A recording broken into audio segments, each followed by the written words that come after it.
Will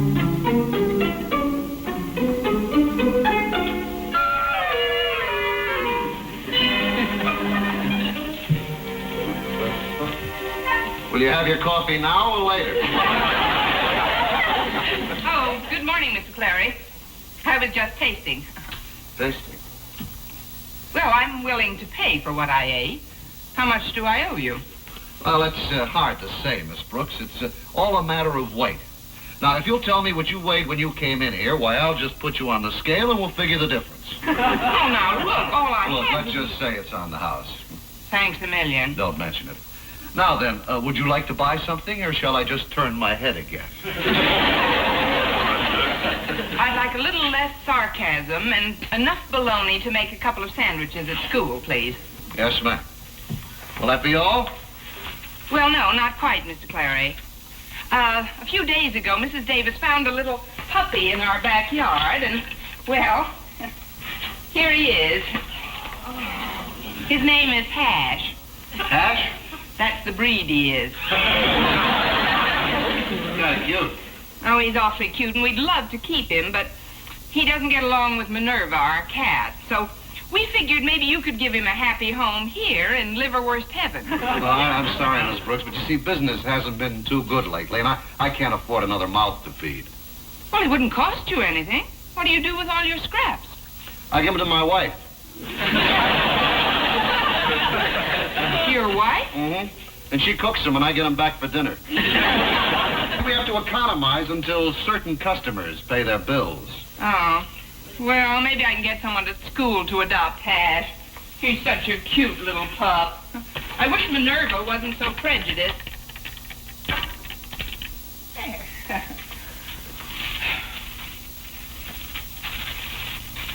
Mr. Clary. Hmm? Yesterday, I noticed a man following me. He's in the window now. I'm sure it's the same fellow. Now, take a look, but don't make it obvious. Okay.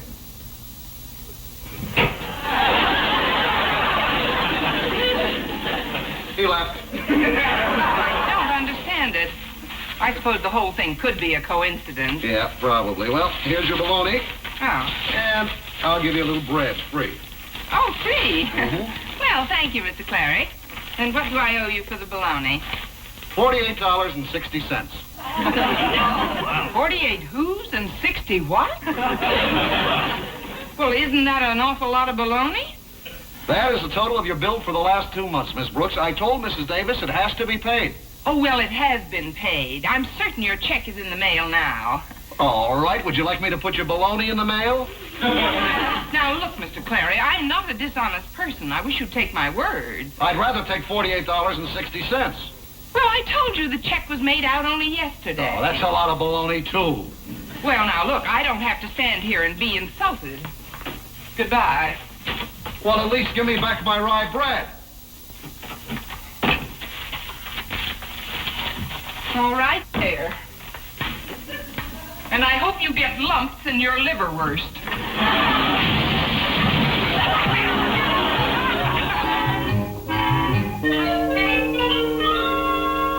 He's a real cute puppy, all right. And I'd like to give him a home, Miss Brooks, but I know my folks wouldn't take on the expense of feeding another mouth. Well, knowing you as I do, I think they've got a point there. Yeah, he'd sure make a nice companion, though. Say, what about Mr. Boynton? He lives alone. Don't rub it in. No, I mean, maybe he'd like someone to come home to every night. Well, he's been ducking that for years. But I might give it another whirl. I've just finished another article about you for the Madison Monitor. You see, My Favorite Teacher by Walter Denton. It's very complimentary. Yes, I can imagine. Your last article about me was complimentary to the point of embarrassment. I wish you wouldn't print that, Walter. No, don't be so modest. Look at the notice I tacked on the bulletin board. Tomorrow, I'll read the special edition of the Madison Monitor honoring Miss Constance Brooks. Don't forget, tomorrow. Oh, I can hardly wait. Well, if you'll excuse me now, Walter, I've got to see a man about a puppy. I hope Mr. Boynton likes Hash. Yeah, I'm sure he will. Hash might look like a mongrel, but I bet he has some very nice qualities. Yeah. Well, goodbye now. Bye. Halt! All right. Fun's fun, Miss Brooks, but hand it over. Hand what over? My article. arrested when I turned my back. Now, look, Walter, this is the second time today I've been accused of being dishonest, and I don't like it. Who said anything about dishonesty? You just didn't want me to print that article, so you snatched it. I did not snatch it. You forgive me, but the evidence is overwhelming, Miss Brooks. We've been standing here alone. Just a minute ago, that article was in my pocket, and now it isn't anywhere on my person. Well, it isn't on my person either. And if it's proof you want, I'll let Mr. Boynton search me. I heartily agree, Miss Brooks. Walter had no right to accuse you. But then you have been known to steal. I have? What have I ever stolen? I was thinking of last New Year's Eve when we were parked up on Outpost Road, Miss Brooks. You stole a kiss. Oh, that wasn't stealing, Mr. Boynton. That was petting larceny. Petting larceny? It'll come to you when you're older. Now, how about Hash? Well, I'll admit he's a darn cute puppy. I feel a dog should have plenty of room in which to run around. As you know, I live in a bachelor apartment. No one knows better. Nevertheless, Also, there's the matter of who'd take care of him while I'm in school. Well, I guess your hash is cooked, Hash. However, I might try my luck with our beloved principal. You might. But I'd like to warn you, Mr. Conklin hasn't been feeling so well lately. I think it's a cold. A couple of days ago, he sneezed so violently he sprained 2 of his ribs. Yes, I know. His chest is all taped up, I understand. I wonder what made him sneeze like that. I accidentally shut the door on him while he was inspecting the cafeteria's walk-in refrigerator. He walked in all right, but we had to chip him out. That's when he sneezed. Well, good luck anyway. Now, if you'll excuse me, I better cart these new fish tanks into my supply closet and put some water in them. Oh, here, I'll help you. Oh, please. That's my diary, Miss Brooks. Your diary? Am I mentioned in it? I consider its contents highly personal, if you don't mind.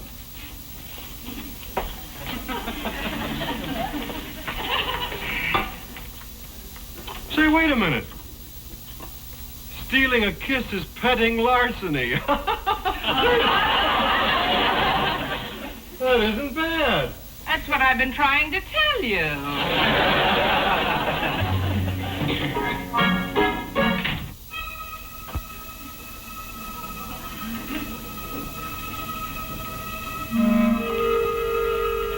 Well, I guess I'd better run along now, Mr. Boynton. I want to drop my lunch off before I call on Mr. Conklin. Thanks for lending a hand. You're welcome.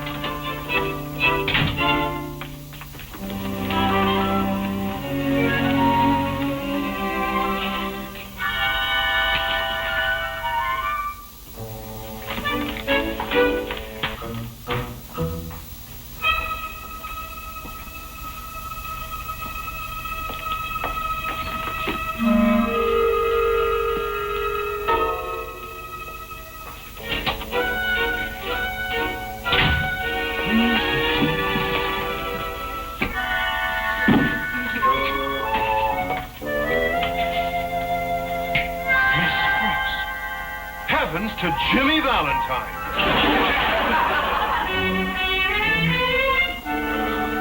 Now steady, Daddy. Oh, my ribs. Confound that blasted refrigerator. 10 more minutes and I'd have been a popsicle. Please, Daddy, now you must try to relax. Now, I've arranged all the faculty index cards in alphabetical order so you can go through them quickly. Let's see now, Mr. Catswall, Glee Club instructor. This one goes in the K. I'm more interested in the B's at the moment, Harriet. I'd like to whip out Miss Brooks' card and give her a black mark for slamming that refrigerator door on me. Oh, golly, Daddy, I think you ought to take it real easy today and stay in your office. Now, I'll come back at noon and bring you some lunch. All right. But remember, no pepper. Nothing to make me sneeze. If I jar these ribs of mine loose again, I'll disown you.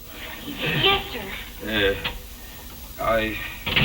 I'd better recheck those inner office files. Oh.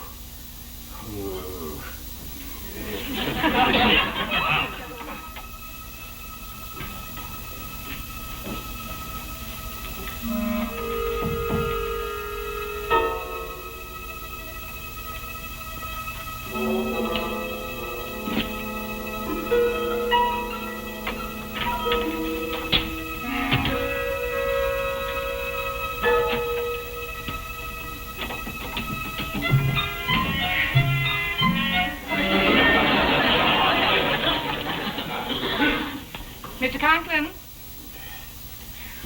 Oh, good morning, Mr. Conklin. Uh-oh. You look much better than when I saw you last, sir.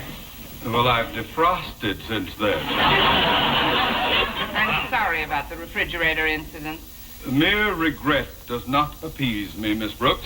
I have decided to check off your card with a... Did you honestly believe, Miss Brooks, that you could prevent my giving you a demerit simply by heisting the card? Well, what did you do with them? With what? My bees. Have you looked in your bonnet? You know what I mean.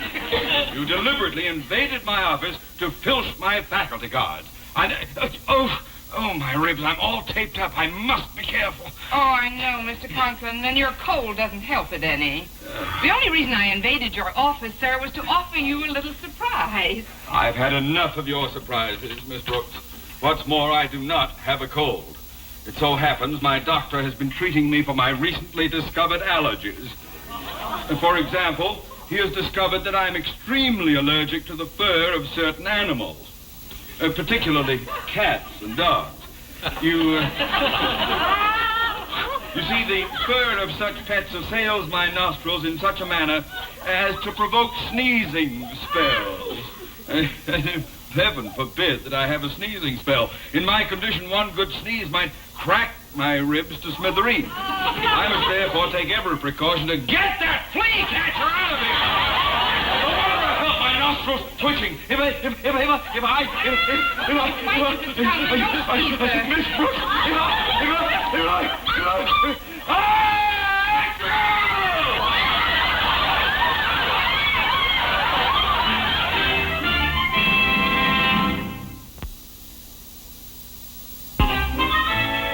Connie, a man has been following me. You too? Well, some fellow's been following me for 2 days now. Well, that shouldn't be any novelty for you. But I haven't been followed by a man since Admiral Dewey chased me out of the Brooklyn Navy Yard. Oh, now stop exaggerating, Mrs. Davis. Tell me, did this man have a little thin black mustache? That's right. I saw him just a few minutes ago ducking behind a tree when I was crossing the campus. And a couple of days ago, he dropped in on me at the house. He did? Why didn't you tell me? Well, frankly, I thought he was a bill collector, and, well, you've had so many problems lately that I didn't want to worry you about it. I want to get to the bottom of this, Mrs. Davis. What made you suspect he was a bill collector? Because he asked so many personal questions about you, dear. He wanted to know all about your character and your background. And believe me, I laid it on thick. How thick? I told him you didn't have any money because you've been housing and feeding a lot of little orphans. Orphans? Well, I can't remember all the cock and bull story I told him. That's carrying it a little too far. The next time I see that man, I'm going to ask him how much I owe and to whom, and that should put an end to it. Well, that should be the smart thing, I suppose. Oh, did you find someone to take hash? No, not yet. Man's best friend isn't very popular today. But I'll keep trying. Well, don't bother, dear. I spoke to Mr. and Mrs. Westfall about him, and they said they just love to have him. Oh, really? That's wonderful. Well, Hash, at last you found yourself a home. And he'll have lots of room to run around in. The Westfalls are moving out to the suburbs. Oh. In fact, they're leaving town in just about an hour. Well, you'd better get him right over there. Here, take this. I left his carrier in Mr. Conklin's office, but you won't need that. No, this'll just be fine. Well, I'll run along then, dear. Goodbye, Hash. See you after school, Connie. Thanks, Mrs. Davis.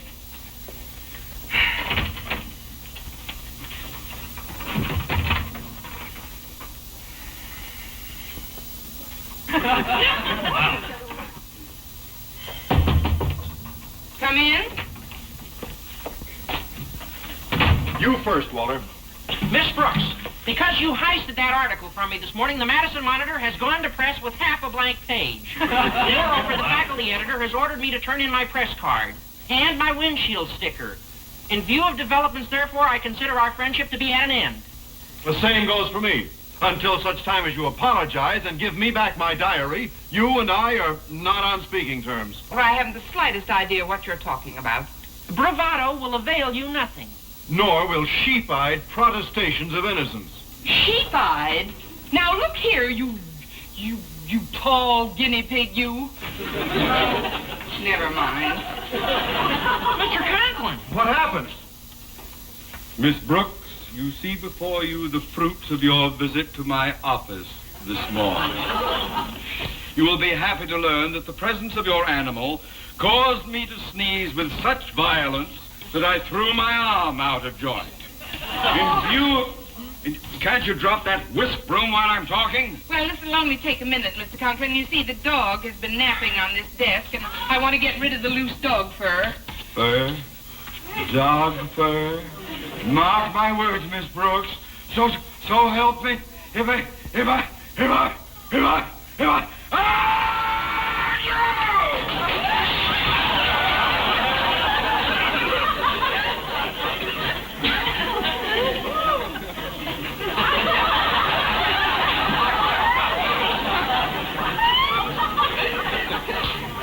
Kindly cart me to the first aid room. Yes, sir.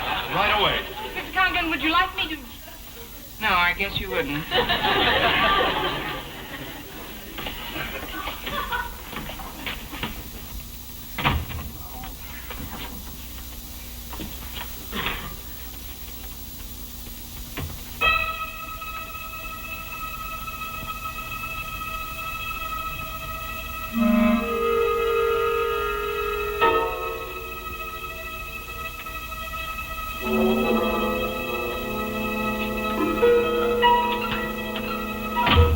Connie, the pup got away.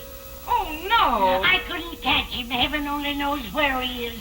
I better run over and tell the Westfalls. Okay, Mrs. Davis.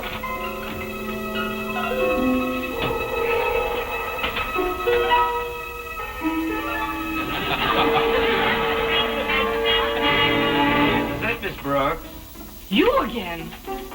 Why have you been following me? Oh, you'll find out if you'll just come along with me, please. Come along where? We haven't much time, Miss Brooks. Please. Well, I can't leave my classroom.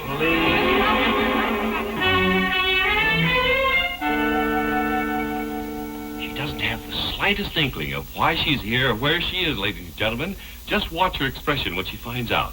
Open up.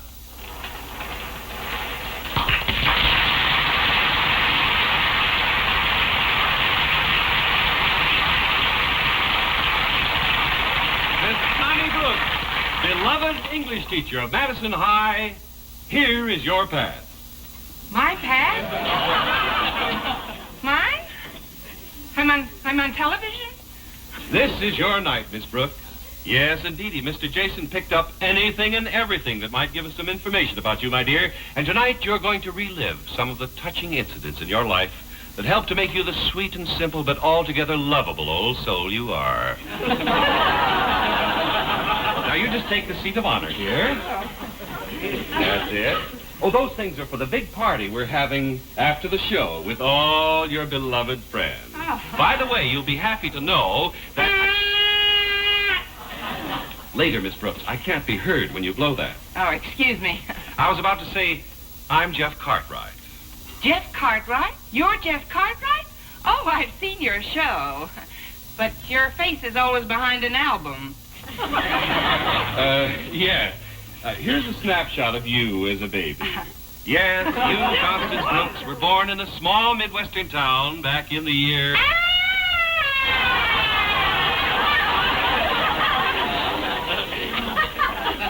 Yes, sirree, that was the year, all righty. Which means that you are now exactly... years old. Yes, and 2 months. I was a leap year baby. Yes, and in your childhood you acquired many friends, particularly in high school. You recall any of the names offhand? That they called me? Oh, you mean their names? Well, there was Natalie Teasdale and Freddie Finch and Phyllis Blake and Euphron Lynch. Euphron Lynch, the first boyfriend you ever had, right? Yes, that's right. When you and Euphron were both 17, back in the year... He took you into the tunnel of love, and before you knew it, I'd say before you knew it, he had popped the question. Oh, yes, he did. However, What was the question? He asked for your hand in marriage. But you had always dreamed of becoming an English teacher, so you rejected Euphron, preferring instead to stick to your studies. And in your final English test, you racked up a score of... Well, nevertheless, you did become an English teacher. Yes, it wasn't easy, but I made it. Did I tell you I was a leap year baby? Yes, you did. But even today, you still think fondly of that sweetheart of your childhood days. A boy whom you've known for years and years. Why do I see Miss Brooks? Euphron? He's here? No, but here's a delicatessen owner you've known for months and months. Mr. Clary. Yes, Miss Brooks, with the help of the police, we've been able to bring many of your beloved friends here to pay their respects. I'll pay my respects soon as she pays her $48.60. Oh, now, please, Mr. Clary. How can a man run a business when he know he pays the bills? Let go of me! Quit shoving, I'm coming. What the dickens is Why going on hustle here? down here to hide the... You! Miss Brooks! I was a leap year baby. Here is her pass. Mr. Boynton, Walter Denton, we're on television. Television? Oh! If any of you viewers out there find the newspaper article Miss Brooks heisted from me, I'd like it back. I'm offering a reward for the diary she lifted from my lap. I didn't lift anything. I'm an honest woman. Yes, honest and charitable to a fault. Sit down, gentlemen, and listen. Folks, we got the story from her beloved landlady, Mrs. Davis. For many years now, Miss Brooks, this modest schoolteacher, on her extremely modest salary, has been feeding and housing dozens of orphans. Oh, really, Mr. Cartwright? Unselfishly, she has given her all to these poor little homeless urchins who have found comfort. Television! Smell-o-vision! Get your hands off me! Who do you think you're shoving? Miss Brooks! Folks, here you see a typical American teacher surrounded by her adoring friends. Now, before going any further, we're going to give you your prize for appearing on this program. Program? My prize? Miss Brooks, because of the supreme joy you've always experienced in providing a refuge for the homeless, we give you now the one thing missing from your life. Euphron Lintz? We found this stray puppy just this afternoon, Miss Brooks, and he's all yours. Oh, no, not again. Oh, Miss,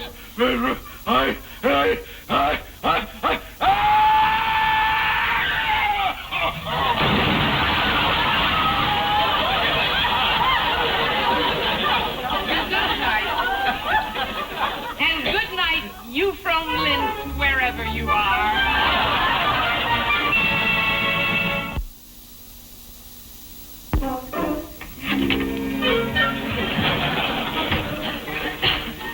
Good evening, Mr. Clary. I just dropped in to find out if you'd received the check from Mrs. Davis. You know, the one I told you was in the mail? I did receive the check, yes. I also received this note. I'd like you to read it. Oh? Dear Mr. Clary, enclosed, please find check in payment of your bill for $48.60. On second thought, because you've been so courteous and patient about this matter, I am making the check out for $50 even. I remain your grateful customer, Mrs. Margaret Davis. Well, now, wasn't that sweet, sending you a check for $50 for a $48.60 bill? Yeah, it was rather sweet. There's a P.S. A P.S.? If you wouldn't mind waiting a little longer, I suggest that you don't cash this check right now, as I only have $1.95 in the bank.